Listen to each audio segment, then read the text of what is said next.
I'd like to call the meeting to order. Would you please stand for the Pledge of Allegiance? Pledge of Allegiance. To the flag of the United States of America and to the republic for which it stands, one nation, under God, indivisible, with liberty and justice for all. Please be seated. Good evening. This is the October 29th meeting of the Clinton School Committee. I'd like to start with a motion to accept the bills. So moved, Mr. Chairman. Is there a second? I'll second. Thank you. Motion being made and seconded. Is there any discussion? There being none, all those in favor? Thank you. Can we have a motion to approve the minutes from the meeting of October 15th? I'll make the motion. Thank you. Is there a second? Second the motion. Thank you. Any discussion? There being none, all those in favor? Minutes are approved. Thank you. We do not have a student rep tonight, is that correct? No, he's... Okay. Is there anything from the PTA tonight? Yes, come up.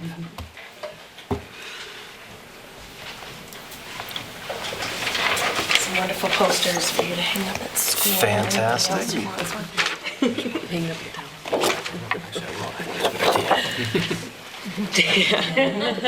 It's gonna be great. So, update on the play. We've been holding some great rehearsals in the auditorium. Thank you for letting us use that. The play is going to be November 30th, December 1st. We have some police officers from the community that are making cameo appearances, and I'm hoping some other members of, you'll get my email, to make a few, if you're around, cameo appearances. The tickets are on sale. We do have tickets, and if you would like to purchase tickets, you can contact myself or anyone from the PTA, and I'm hoping to have them be able to pick up at the middle school and elementary at this point. We're also selling, the PTA is selling Pura Vida bracelets. So Pura Vida is a company founded in Costa Rica, and 10% of all sales go to local artisans to help the community, and you can make them for your fundraiser for your community. And we have the green and gold ones. Some are in the school store, and we have a lot. So if you want those, they're $7, and you can contact anyone from the PTA. And I think that's about it. Thanks. Thank you very much. Anything from Special Needs Pack tonight? Only that our monthly meeting is next Tuesday, November 6th. Tuesday, November 6th, the next In the meeting. CES library at 6:30. At CES. Okay. Anything from the CTA tonight? Nothing at this time. Thank you. Thank you. Any public comment tonight? There isn't. So we will now get to exercise our favorite part of what we do here and recognize some achievement in the school district. And we will start from the elementary up or the high school Yep, we're down? going to start with the elementary up. And just Okay. one note tonight, we are doing 2 staff members this month. So Terrific. it's just a little bonus. We Okay, won't get a chance great. to do one in November, so we figured Great. we'd sneak 2 in now. So, Mr. Rulo.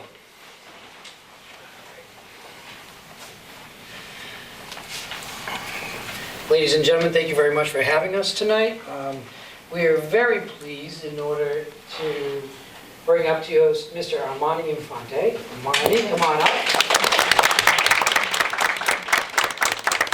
Armani is a 4th grade student, and the reason why he was nominated for the Student of the Month is Armani scored exceeding in both of his MCAS for ELA and mathematics. Matter of fact, he was the highest scoring student that we had at the elementary school. We are very proud of Armani. He's worked diligently since he's been with us in preschool all the way on up to 4th grade, and there's only great things for him to take place and thereafter. So he showed us he's a very quiet young man as we go along, and he's been there. I want to thank his teachers who's had him all the way through because they've dedicated an awful lot of time and effort and work with Armani. And I want to thank his mom in order to helping us out and being very supportive. So from us to you guys, we present you Armani Infante. Congratulations.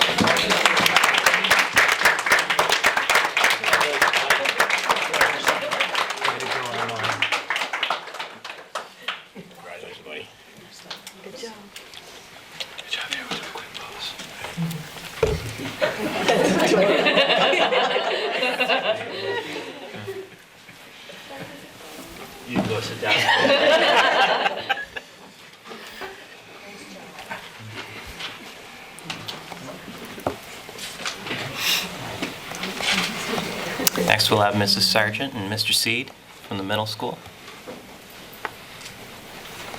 Hello. Thank you for having us. This is a wonderful night to always be at. I think my student of the month is hiding in the back there.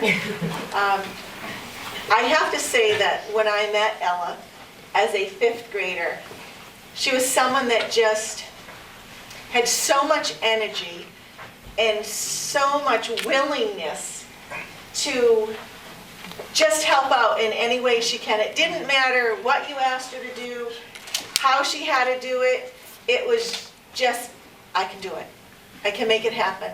And then my secretaries fell in love with her. So when we needed something delivered to all of the grades, because so many students are afraid to go from class to class, Ella was always more than willing. But most importantly, we brought Rachel's Challenge to the Clinton Middle School last spring. And a teacher brought it up, but Ella's little group of friends had been trying to convince me for a few months to do something special at the Clinton Middle School and wipe out bullying. And to this day, she's still working with me, with a team, with Mr. Seed, and her energy is just amazing. I don't know how she does everything with everything she does outside of school as well. I don't think she's ever home. Correct, Mom? No. So we are very honored to have Ella as our student of the month because she is definitely an inspiration as a student at the Clinton Middle School. So.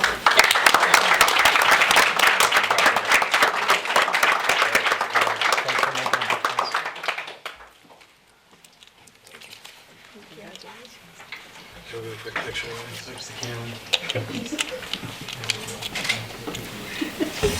Congratulations. Mr. Hastings, Mrs. Cash. For our student of the month, we like to try to make a little bit of a different approach, and that I always like to have the teacher who works closest with that teacher or even nominates him or her to be part of this presentation. So that's been our tradition. So I'm going to ask Kim Patterson to come forward over here, and she can talk about our CHS student of the month. Hi, everybody. I've had Haley for a little over 2.5 years, and I've been teaching in this program next door for probably 20 years. And she's one of the best students I've ever had. And the biggest word that comes to mind is her compassion. Of course, she's extremely bright. She's won the Child Development 1 and 2 award for the highest average out of everybody. But it's the compassion for the little preschool children, compassion for her peers. She also, in senior project, she works with 5th graders, thinking she might wanted to have done like that age group, but we're finding out a little different. She works over at the preschool at the elementary. She teaches Sunday school. She's taught dance before. She's in the Excel Club. She just is there for everybody. But the thing that touches me the most is I've been battling cancer for the last few years. And she's the first person to ask me if I'm okay. She's the first person to say, oh, you have to be here for 8th grade open house night. And we'll come and say, I'll come, I'll help you out. She was here, I had chemo the day of high school open house. And she's like, I'll come in and be there, and if you give me all the stuff, I'll be there for the parents. I mean, what high school student does that?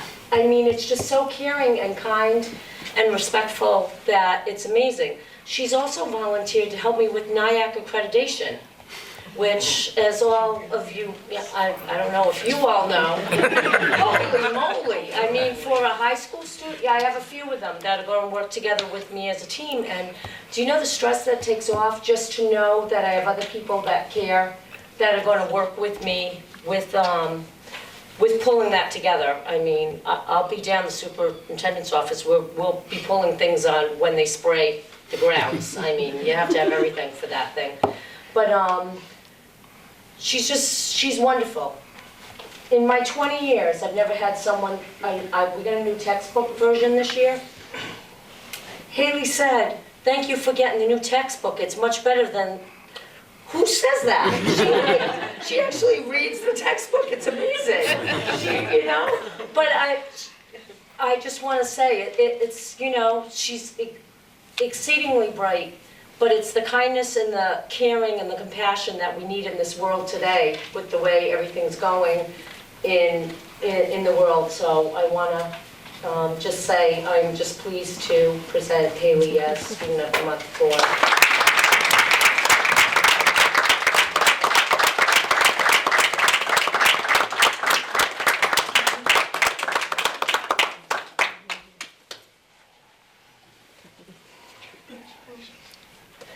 Yeah, we'll do it right now. Not to make her come back. Shake the hand. I don't know if you got enough with them. Congratulations. Sign it, please. Congratulations. Congratulations. So we're going to have, Mr. Hastings is just going to stay for, do our first staff member of the month, who's from the high school. And quite coincidentally, it's Kim Patterson. I've known Kim since, I think, July of 1998. We started together, and the two of us were the only ones, I think, in the old high school building, because everybody had moved up here. We remained, I think, for that summer by ourselves down there, and the secretaries. To have any concept of the Clinton High School preschool program is Kim Patterson. It's her baby. It's her concept. It was her development. It was her implementing that idea, the adjusting that had to take place, and most importantly now, its success over these past 21 years. She is now seeing the children, the parents of some of our kids that she had when we first came up here that time. Her patience, her compassion, her strength in keeping high school students online and in task, her laughter, and the love for her work radiate from her each and every day. She has worked with many different paras over the years, not many, but different ones. Some really good paras, but she can never be separated from Donna Parker, the co-workers. We've spent nights in Europe together, chaperoning high school trips, chasing kids around Barcelona, but we've had fun times. She has personally, as you heard, faced some very difficult medical challenges, but these challenges have no place in her life, in her world, because she is a woman filled with faith and inner strength and vision, and most importantly, hope. Her person is an example to all of us here at Clinton High School, and we are fortunate to have her as a member of our family.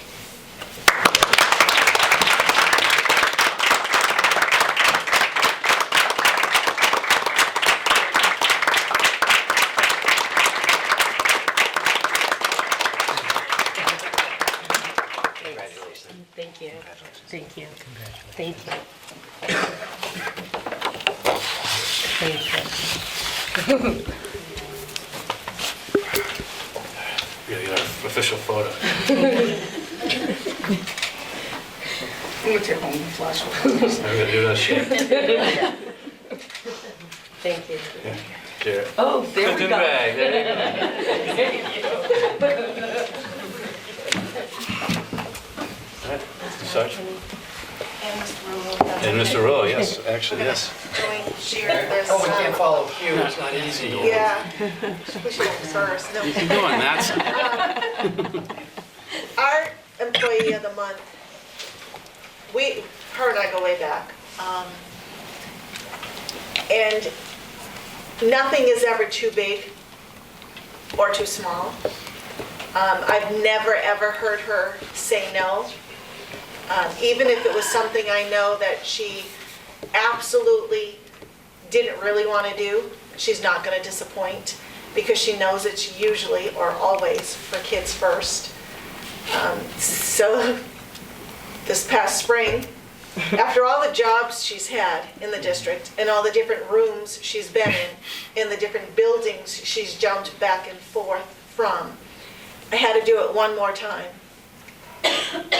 Talking to Dr. Meyer, trying to find a person that had passion, creativeness, enthusiasm, and would accept a challenge. We brought her in and asked her if she would change just one more time. Now, she just made her home in grade 5 and absolutely loved what she was doing, leaving special ed. And no one really ever wants to leave special ed, so technically she didn't, because we made her an inclusion teacher. And she accepted that gracefully and loved every minute of it. Well, then we decided to pull her from the classroom as an academic teacher and asked her to take on Makerspace. And then, at the end of the summer, asked her to take on Project Lead the Way, which she will start taking a class with WPI soon. And I just, her heart just is so big. And then to do all of the extra, she took on PTA. The all-school plays at the middle school are just standing room only. I don't even know what to do. We're gonna have to knock a wall down pretty soon. I mean that. I don't have places for people to sit anymore, but that's a good thing. And we love every minute of every day having you at the Clinton Middle School. Very pleased. Christine and I go back a long way. Former student, matter of fact, which either means that she's done very well or I'm very old. Figure that one out. But to see her success, seeing everything she's done from being a special education teacher, being a content teacher, in order to now being a specialist, we're so very pleased in all that she does. Her energy is amazing down at the elementary school. She comes in, she's invited them to be part of the plays now, so she's worked that transition between the elementary and middle school. She comes in all the time with a lot of vigor and with a plan. And in a play program that is brand new to what we're doing, has only the ends of the world in order to meet, we want to thank and have Christine. So we have nominated her to be our Teacher of the Month, and we're very pleased we couldn't find anybody else better than her. So please go.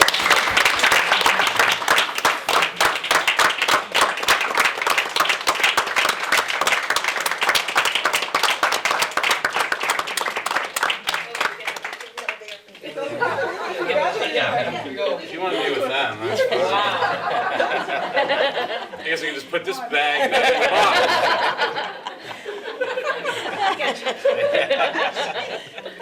Thank you. Thank you. Thank you. Thank you. Thank you. Oh, right? Oh my God. All right, now while you're here, Okay. Thank you. Oh, yeah. oh, you get that. But Yeah. before we take our picture, Yeah. so just so everyone knows, the STEM special position, working out of the Makerspaces, Christine works with grades 3 through 6 now. And can you share any of the couple of the things you do? Because your rooms are, it's always a lot of fun in there. Yeah, it is. So there's a lot of new technology that not only did I learn, but now I'm teaching the kids. We have fun musical instruments called Makey Makeys, and they hook them up to the Chromebooks, and they can play. They can use Play-Doh to play the piano. They can use fruit. They can use vegetables. They can make controllers out of cardboard and lead pencil. They love that. We have little robots called Spheros. They can code to go around the room. We're doing a lot of coding with the MIT program Scratch.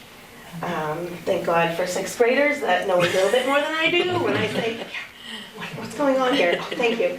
And the green screen. We've made more movies and more plays, and they're writing their own scripts. We're talking about, what goes into a play, comparing it to what they do in ELA. Right now, actually, we are making scenes from the book they're reading. In 5th grade, they're reading Simon the Beaver, so they're creating settings and the character, and they have to use dialogue to talk about that. So we're really trying to tie in their other academic classes into that. And it's been a blast. Great. Thank you. Maybe you can put you on the spot. That was stunning.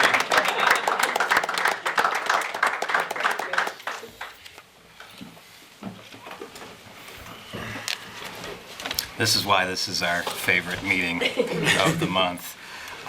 And now to the less favored parts of the meeting. And please understand that we would love for you to stay, but we will not be offended in the least if you choose not to, because the rest of it is business as usual. Thank you very much. Thank you for supporting all of our honorees tonight. Can I have Karen come up so she's on it? Yeah. Karen, if you want to come on up while they're transitioning out.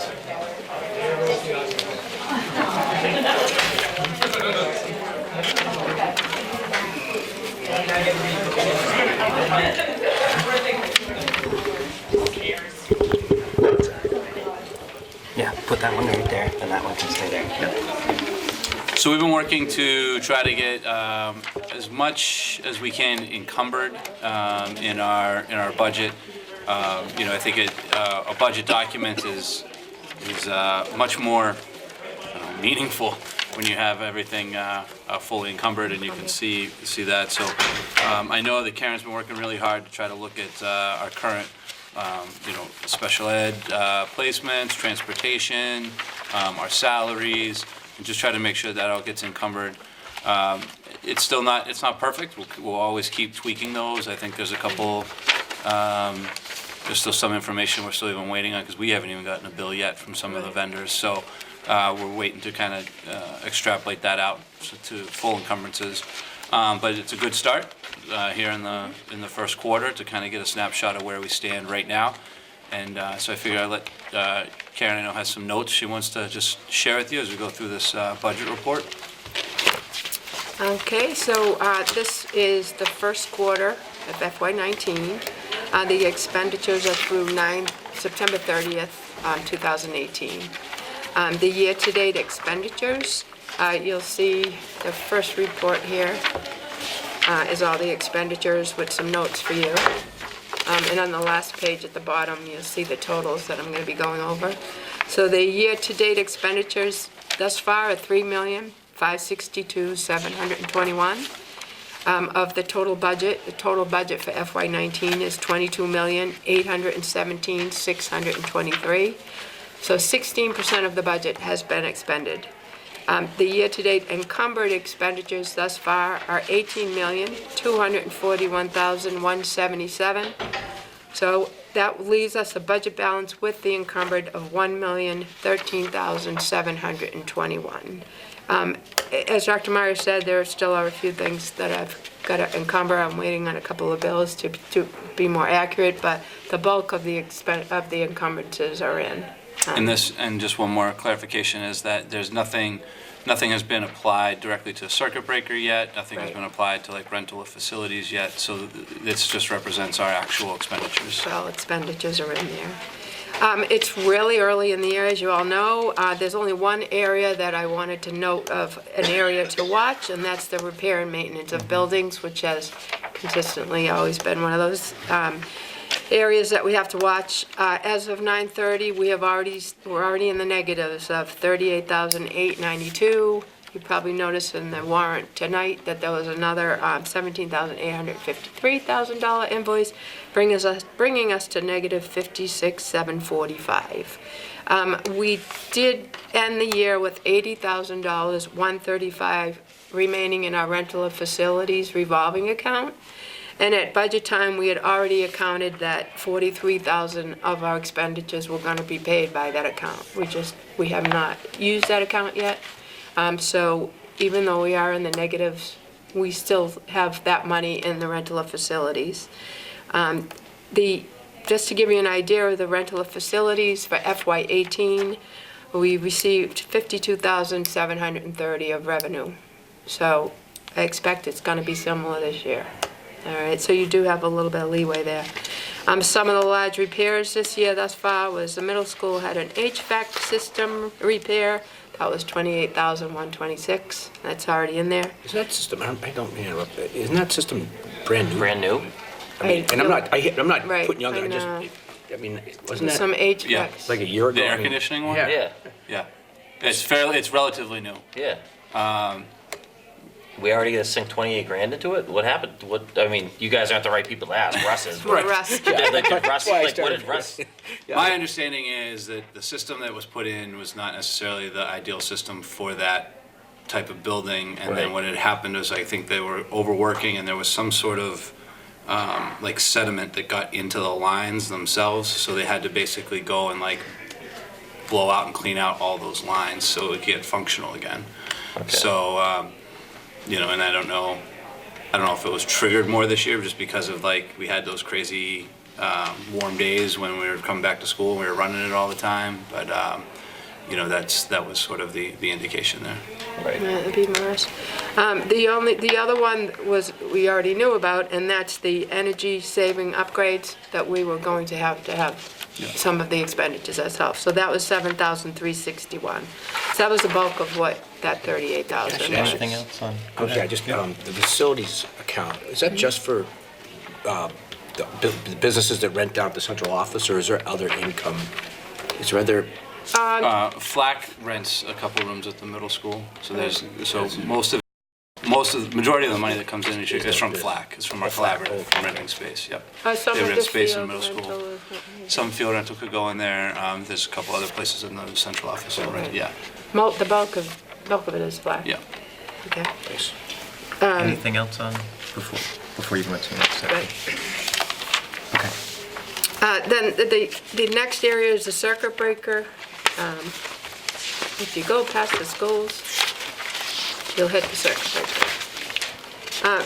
We began this year with a balance of $817,975. We're estimated to receive about $672,263, and we've budgeted $850,000 against sped tuition for FY19 out of circuit breaker. So if we follow the budget, the year-end balance would be $640,238. This is a reduction in our circuit breaker funds of $177,737. The number of sped students that I have in my reports that I'm watching is 37. That's the outer district. And the circuit breaker claim for, the circuit breaker that we get in for FY19 is based on FY18 students, and the reimbursement rate was 72%. The number of sped students that were eligible for this claim was 41, and the foundation per student was $44,106, which is up $1,012 over last year. Anybody have any other Anything on questions on circuit circuit breaker? The next one would be school choice. School choice, we began the year with a balance of $327.98. I cannot give you the accuracy, how much we're going to be getting this year, because the state has not released that yet. They base it on their October students, So they'll adjust it based off the October Right. numbers, we should get an update in December on what those are gonna look like for the remainder of the year. I can tell you we've gotten 3 payments thus far in the amount of $133,758. We budgeted to apply salaries in the amount of $624,745 against our school choice. And that includes 8 teachers, the entire alternative school staff, which is the counselor, teachers, IA, and some substitutes, the athletic director, and the school resource officer. The current school choice student count as of September, was it? October 1, was 73. So that's what I have for school choice. So next year, we won't have any, we'll start with almost a zero balance. No, we No. should We don't know what We don't we're know getting. yet. No, I don't think you'll start with Oh, zero okay. balance, because we're gonna be getting in, we're probably, I think we were estimating, what, 500 and something, maybe 600,000? So We no, knew we you don't went a think little you- bit no, over you what our won't. estimated revenue was, if you remember, we did that at the end of the budget, but we didn't go over, we didn't want to get to the point where we had a zero balance, because we were trying purposely not to go that low. We wanted to make sure we could sustain those expenditures for at Right. least like 3 years, and kind of, we can keep adjusting, and if we adjust every year to try to make sure we can live for 3 years, then we'll always be good, right? I can give you a more accurate count as soon as I get the figures from the state, but you definitely won't be ending with zero. Okay. The next thing is the grant summary. The only thing about the grants as of right now is the total FY19 grant awards that we have received thus far is $989,642, and some of the expenses that we've used these grants for thus far are teacher salaries, IA salaries, and professional development. The final thing that I have is the student activity bank reconciliations. I gave you the 3 of those, which I had indicated that we were going to start including that. And the only thing I wanted to say about that is the middle school has a higher balance than normal in their LCU account, Leominster account, and that's because the DC trip is coming up, so they're going to be, writing some checks on that. The elementary school, I'm just waiting for to be able to do the October statement reconciliation, and then November I'll be coming in again with the balances to transfer that money out for the elementary school. That's all I had for this. It's kind of early in the year, so if anybody has any questions. All right. Okay, thank you. Thanks, Karen.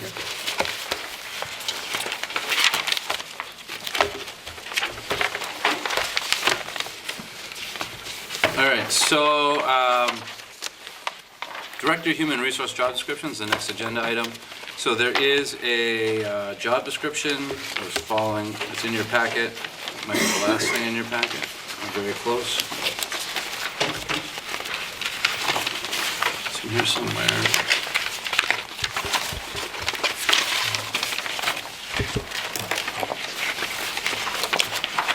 Do you guys have it in yours?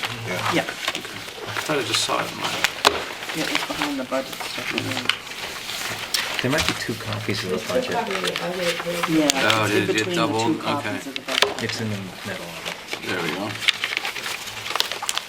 All right, so anyway, so this is the position description for the human resource manager. If you remember, this is a position that was put into the town budget. It was funded for half the year, meaning they were anticipating that this person would be able to hopefully have a target start date of around January 1st.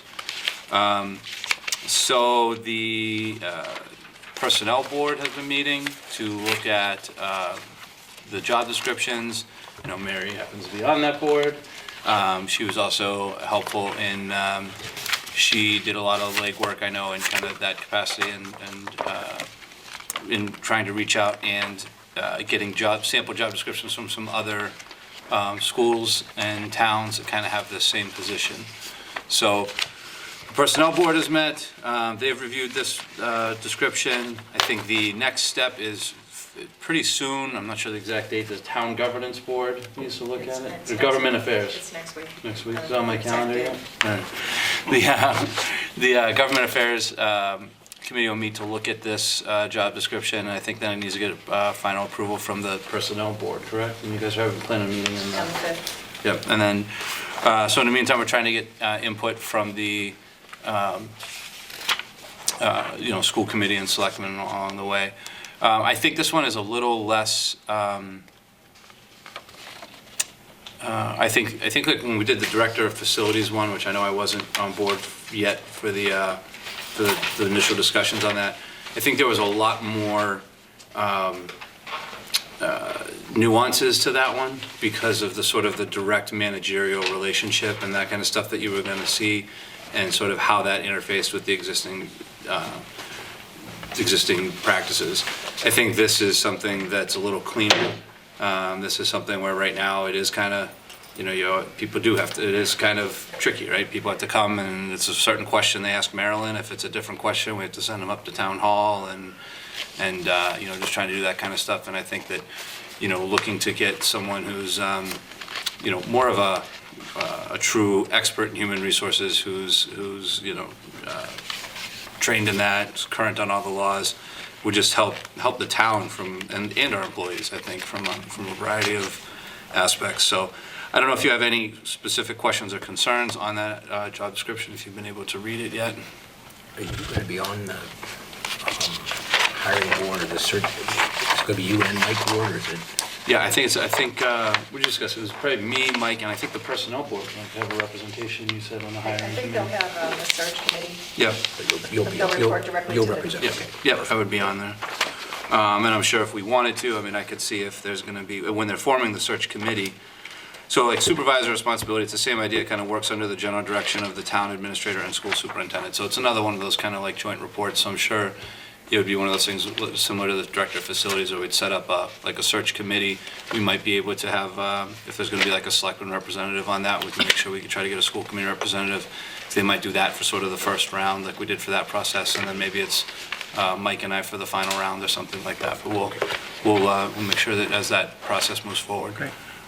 You know, hopefully they can get this job description approved. The goal is to try to get it done early in November so we can get it posted and get going. Are you asking us to formally endorse the job description? If you feel comfortable at this time to endorse it, that would be great. If you guys have any other concerns, we can always bring it.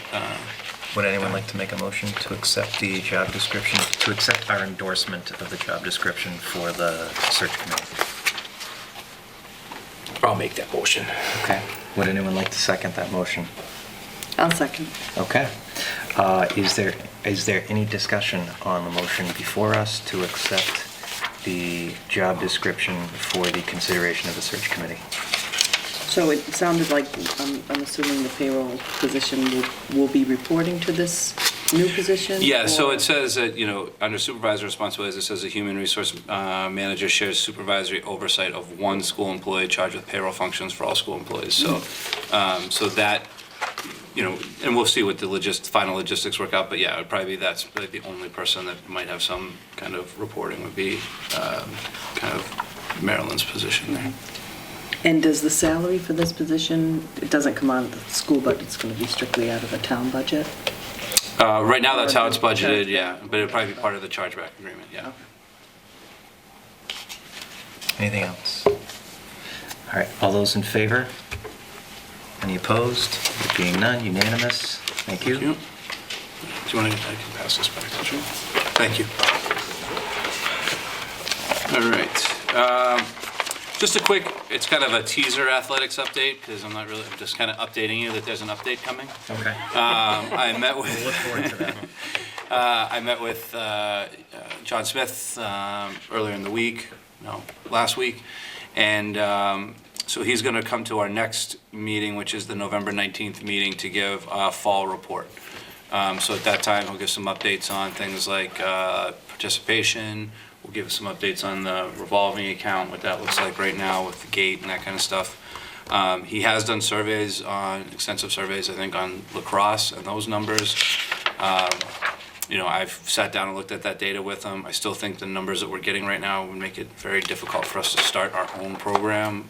So we are still kind of, he did, at the last AD's meeting, he did reach out again to try to gauge interest for a co-op.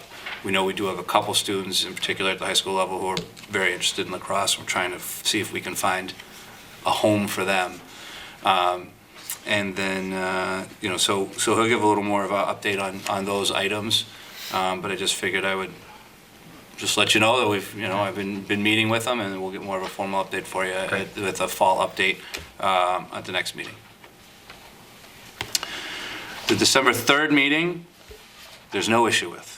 That was the one that I thought we might have to change it or do some tweak with the time because of the bridge building for First, but they're going to go Tuesday to Tuesday now, so the bridge building will actually be December 4th. So there's no conflict with our December 3rd meeting. And I think that's all I have from my... Great, thank you. Safety committee met on the 17th. Anything to report out? Yeah, that I really.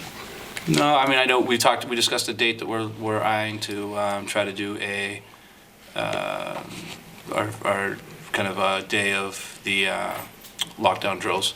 So we should be doing that with the police department probably this coming month. So. The school resource officers integrated. I've seen them a couple of different times in different schools. So yeah. Seems to be getting around. And yeah, I think that's working out well. Curriculum and instruction met on the 24th. Yeah, I mean, it was mostly just kind of updates and kind of talking about some of the goals and tentative things that we need to get done for this year. Our next meeting is December 5th. Our hope is that we would be able to have any significant changes to like program of studies, or if maybe even that had any type of budgetary implications for programmatic changes prepared for the December 17th school committee meeting as best we can. Okay. The policy subcommittee also met on the 24th. Before all of you are two policies, one for your consideration to adopt, and by extension, one to eliminate as a result of the potential adoption. And so basically what you're looking at is an existing policy, an existing part of a policy that we have, and a recommendation from MASC in terms of policy as it falls within Mass General Law. Is that correct to say? Yes. So we would be looking for a motion to adopt EFD, and by adopting EFD, we would also have to eliminate EFC1 because that policy is in conflict with the one that we would be adopting. If I could make that any more complicated, please ask. Do you guys know which sections of EFC are in conflict? So EFC1 is, it's part policy, part procedure, and there are elements of it where, it's not universally applied as a school district policy. Because it's only grade 6, 7, and 8? Yeah. Okay. And it talks about the new policy, which is the EFD policy, which is the policy that we had to get, it's based on the USDA policies, and we got the legal guidance from the MASC on. Yeah. Basically says that we will, we're not going to, that they would be allowed to charge a lunch, essentially. That we can't get a la carte items, but we can't deny them food. But that's directly in this policy, says that no student in grade 6, 7, 8 will be allowed to charge any meal. You know what I mean? So kind of one of the main parts there. I thought that was specifically to address that account that was in the red of. It is, and I think that's gotten better, and I still think that there are ways that we can do that. Well, isn't this why it got better? Isn't this why it got better? Well, I don't know, but I mean, there's certain points. I tell you this, I mean, we're not allowed to do it. You know what I mean? Like, that's the problem. It's just. Fair enough. Yeah. Yes, I think it got better that way. It's just not I think really. there's many factors to why it has got yeah. better, and I think one of the things is the new automated system that most of the families are using. Right. Has allowed for many more alerts and updates. And I think as a result of the discussion, there's also additional oversight that's been put in place in terms of tracking down those balances, and so. Okay. Yeah, there's been a lot more correspondence. Yeah, and I thought there was still, even if the student was in a negative account, you're still allowed to eat. There was like a alternate lunch. Yeah. Lunch. Yeah. So I think that was the Part game of it plan. too is some of the things that we had articulated in EFC1 that we would withhold, which we're not legally empowered to withhold, things like records and so Report forth. cards and stuff, yeah. Okay. But it's still, if they owe money, they still would affect any extracurricular activities, correct? You know, I think it just gives us more flexibility on like a case-by-case basis. I mean, you think about it, we're not charging user fees now anyway, you know what I mean? So like, that's not gonna impact. But the, I think at this point with the computer, with the My School Bucks, the point of sale system, I think we're able to get that information better. I think that, it's on us to make sure that we're continuing that accounting, continuing that communication, reaching out to parents and working out those payment plans and those types of things if we need to. I think that what you've been seeing is just kind of across the country, more of a focus on this concept of not meal shaming kids, right? So if a parent can't, food shaming, whatever they call it, meal shaming, food shaming. Basically, if your parent is not providing for you in terms of like, and maybe not able to provide for you, I don't know, sort of making sure that there's money in your account. We don't need to advertise that to everyone by making you eat the cheese sandwich and giving you a letter in front of the line and doing all that kind of stuff. So that's really what a lot of the new legislation is trying to address. So, I understand that EFC1, a lot of work went into that one because it was trying to address a very specific problem at the time. I think that problem has gotten better. And I do think that some of the oversight in place will allow us to continue to make headway on that, even if the policy is replaced. So what are the repercussions for having a negative lunch account now if you owe money? I think Franny talked about like extracurricular activities, or I'm just curious how, because this kind of it was brought before us because it was an issue. I think we did our best to come up with a policy that would have some sort of a impact, and this is fine. We're good. We get it. We have to change it. I'm just curious, like how I understand, stay in touch with the parents, things like that, but there has to be some portion of the student population that is not responsive to those requests to settle that balance. So what do we do in that case, or what do we think is? Right. Well, those are procedures, and I think where we got into some of the conflict between the policy as it existed before and the policy as it's dictated by law, we end up starting to put more procedures into the policy, and that's not necessarily within our purview. We want a broad policy that gives the administration the tools that they need, but the steps as to how they'll implement it, I still think their lane. And I still think, for example, one of the reasons why you don't normally see a delinquent lunch balances at the high school level is because those are things that you'll clearly say, like, if you want to participate in the graduation ceremony, you need to have all your debts to the school paid. Because we can't withhold their diploma, we can't withhold their records, but they don't have to participate in the ceremony, right? So there are things like that. So there are other things we could look at the middle school for doing with similar things is it 8th grade step up, or is it something like that we want to come out and say, if you're going to participate in this, you need to have your obligations, whether it's all obligations. Lunch is one part of the obligations, but there's kids who have lost books, they'll have other things like that, and just kind of making sure that we do that. I think there is also another avenue where it's kind of through, support, where it's like, we need to look at if a kid is consistently running a negative balance and charging, we have to ask ourselves why. And it's one of those situations where if it's a true financial hardship, that student probably qualifies for free and reduced lunch. If it's not a true financial hardship, then we might have to look and explore what legal options we might need to report as mandated reporters about, parents who might be failing to provide for their students. So, there's a couple different avenues that we can look at. Any other discussion?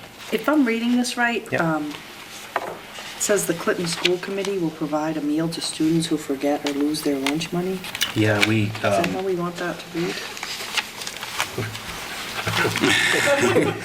Hope you're not counting on me to We forget have to lunch. start chipping in. You guys aren't gonna come cook? I've been told you're a terrific baker. Yeah. I just think it means just in terms of.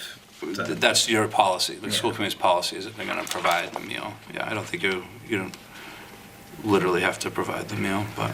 Let me know in advance. I do want to point out too, this is a first reading, so. Okay. So we're looking to eliminate EFC1 and adopt EFD as a first reading. And I also want to point out, although that our policy, EFC1, was adopted January 10th, 2017, part of the major changes to this came from the USDA school meal program guidelines that were issued May 2017. So it actually was issued 4 months after our policy was adopted. So, and like I said, it was a major change because it was things that we got the legal advisory in about February of this month that we should be looking at this policy to make sure we're in compliance. I'll make a motion to approve the first reading. Thank you. Is there a second? I will second, but I feel like we have to look at that second paragraph only because it makes it sound like if someone doesn't have lunch money, we're providing them a meal. I think we at least need to refer to that we're gonna allow them to charge it, Or or provide a something. meal in accordance to the following policy, Yeah. or something like that, so Yeah. it's not like we're giving you a free one. So noted. Karen, in the budget that you gave us, does it show where the status of the lunch money is right now? Like how much is? Not on this one. They have their own. Actually, that's all separate, they have their own revolving and stuff. Can you just, I could yeah, just start doing like it. kind of Ed's point, if it's, as we go forward, if it becomes an issue, then we, then just kind of, if it Yeah, we'll goes definitely- drastic again, and I wasn't here before, but I don't know how bad it was, but if it gets to that point. I have been working with Nan, and she's been giving me, we worked on a budget, and she's been giving me updates, so we could start to include that on how, if you want to add that to the quarterly. Just so we can kind of stuff, track it something now like that we've changed it, or not that we've changed it yet, but as we change the policy. Yeah, we could add that to the quarterly reports if you want. I could get a report from Nan and include that. Perfect, Okay. thanks. Any further discussion? There being none. All those in favor of eliminating EFC1 and accepting EFD as a first reading? All those in favor? Any opposed? There being none. Thank you. Anything under old business? Anything under new business? Yeah. Can we have a motion to adjourn? Patriots? I'll make that motion. Uh, I made 2 motions this year.